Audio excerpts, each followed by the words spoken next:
In 2013, Amazon's net revenue was $74 billion. And in 2020, their net revenue was $386 billion. They were able to increase their sales by 5 times. However, this also led to a massive growth in 2.7 million active sellers and a total of 8.1 million sellers. And that's what makes most people question, is Amazon FBA still worth it in 2023 despite all this competition and stats? Now, to start things quite easy, here are 5 crazy stats about Amazon. Amazon currently has over 300 million Prime customers worldwide. That's twice the entire population of Russia. Amazon.com receives 3 billion visits every single month. Nearly 2/3 of Americans have bought something from Amazon. Amazon owns more than 90% shares in 5 product categories. The most visited retail site in the US is Amazon. These stats clearly prove why selling on Amazon is beneficial, as it has a lot of traffic coming every single month. But what is the situation today for being an Amazon seller? Has it become more challenging to sell on Amazon? Are the costs for ads higher than past years? And also with Amazon Prime, customers no longer have to pay for shipping, which leads to more fees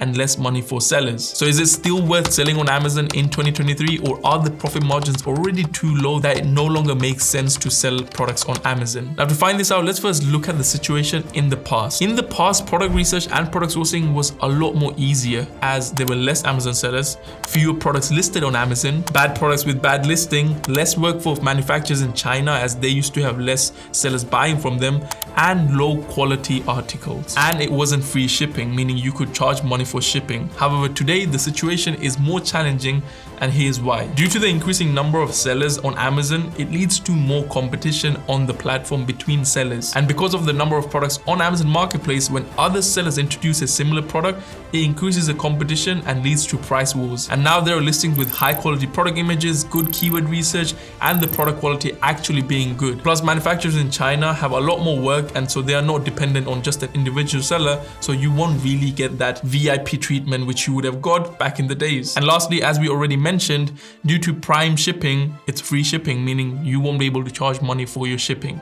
Now, looking at these facts, the current situation seems to be competitive more than the past ones. And as a seller myself, I can 100% confirm that yes, it is more competitive than when I even got started, which was in 2020. I do Amazon FBA wholesale, and some of the listings where I used to have 3 to 5 sellers now has like 10 to 15 sellers, which means I have to share my sales with them. And the problem with this is that some sellers might even start taking the price down, lowering my profit margins. And just in the 2 years, Amazon have increased the FBA fees like 3 times. And every time they increase their fees, your profit margin goes down. And some of the products that I used to sell back in the days are now not even profitable. You also have to remember you're using Amazon's platform to sell your products, meaning if Amazon someday decides to not let you sell on Amazon, then you won't really have a business. However, that being said, although selling on Amazon has merely become more complicated, but this does not mean that it's impossible to start an Amazon business and start making money on Amazon. There are currently great tools and resources that are now available, which were not available back in the days,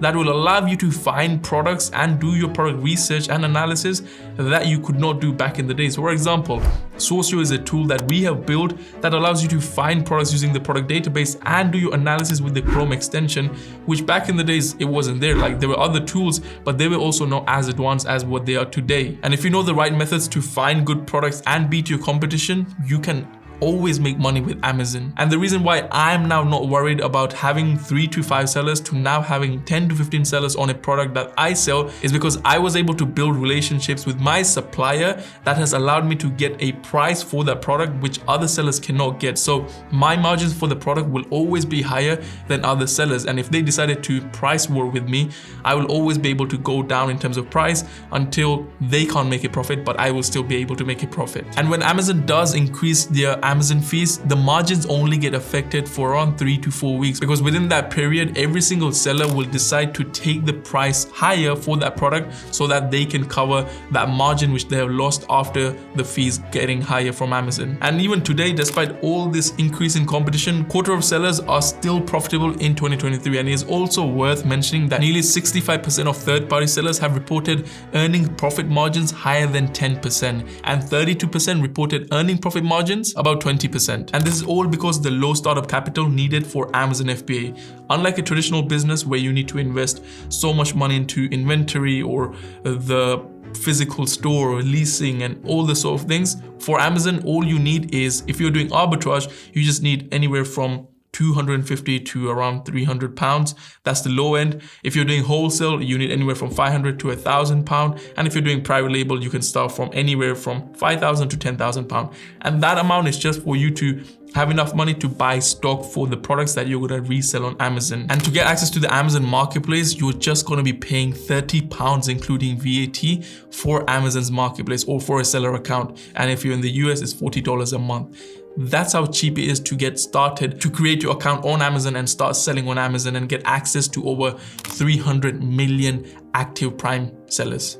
Users. And starting a brand on Amazon is more likely to be successful and less costly than making your own website and promoting it, because you need to spend money on ads and you won't really have any source of traffic. Whereas, as I just mentioned, with Amazon, there is already traffic that Amazon is bringing from customers that are buying on Amazon. And the number of people that buy from Amazon are only growing day by day. So although there might be more sellers now, the number of customers that are also buying from Amazon are increasing a lot. And starting a business is so hard because there are so many parts of a business that you need to take care of, like logistics, operation, this and that, and so many parts that if you're alone, it can get really overwhelming. Whereas with Amazon, because Amazon provides the website, Amazon provides the fulfillment, Amazon provides the customer service, Amazon provides the marketing. Everything is provided by them. All you're focusing on is one part of the business, which is to find a profitable product. You can really increase your chances of building a successful business, or even a side hustle if you want to just make some money along with your job. So in conclusion, I believe you can still build a profitable Amazon business as long as you give your